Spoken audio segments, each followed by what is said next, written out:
এখান থেকে কলমি শাক কেটে নিয়ে বাজারে বিক্রি করা হয়। প্রতি আটি কলমি শাকের দাম 10 টাকা।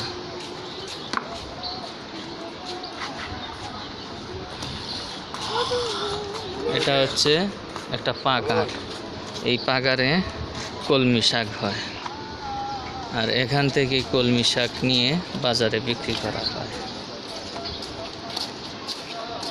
এটা হচ্ছে পাগারের কলমি শাক, এটাই মানুষ খায়। অনেক জায়গা এই কলমি শাক সাপ্লাই করা হয়।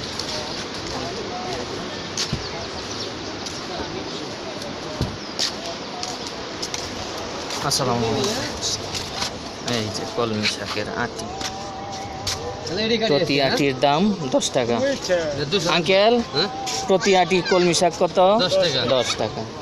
কোথায় কোথায় সাপ্লাই দেন? আমরা দোকানে দোকানে দিই। আমরা ইউটিউবে ছাড়বো, ভিডিও করতেছি। করো।